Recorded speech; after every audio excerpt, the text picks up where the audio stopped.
Okay, let's now work on writing some of our own second species counterpoint pieces. Um, Now, just like we did with first species counterpoint, let's focus on the opening and closing things first because they have kind of their own rules that we pay attention to. So, the opening, the first bar. Now, we still have the rule of we need to open on a unison or an octave, or we can open on a perfect fifth as long as the cantus firmus is in the bass. So we could open on a fifth in this case, but let's keep it simple. Let's open on a unison or an octave. Now we have the rhythm to worry about here.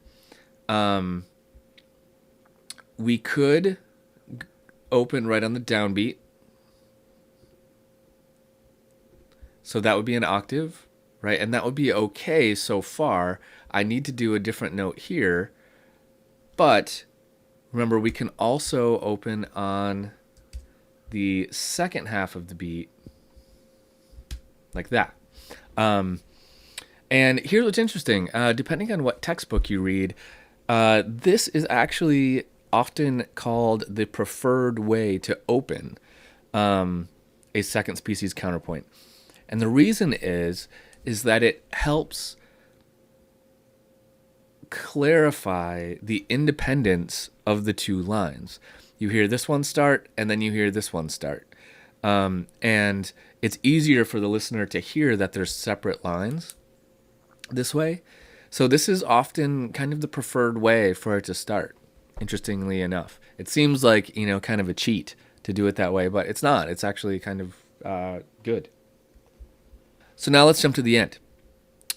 Okay, so in the end, we want our last bar, again, to be a unison or an octave.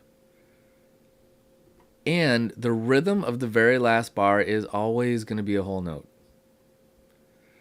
So let's go back here. So we've got an octave, actually 2 octaves, but remember we just call it an octave in this case. And we don't need another half note here. In fact, we do not want another half note there. This is the resolution. That is the end. This is the downbeat of the last bar. There is no more. Now, the bar before this, the bar leading into the end, has some special rules as well. This bar can be just a whole note if we want. Now, no other bars can be that. All bars need to be 2 half notes, right? The second to the last bar, the penultimate measure, as we call it, can be a whole note in some cases. For example, in this case, because we have a B down here, I could see it working to do a B up here. So we have a D down here, a B up here. This D to B is a sixth. We like sixth. We also like that this interval opens out in contrary motion to the octave, right? So this is a leading tone up into our octave. This is the 2 and goes down to the octave. That's a really nice sound. So if we can make this make sense to land on this B right here, we don't need another note right there and the second half of the measure. That's just one kind of goofy exception.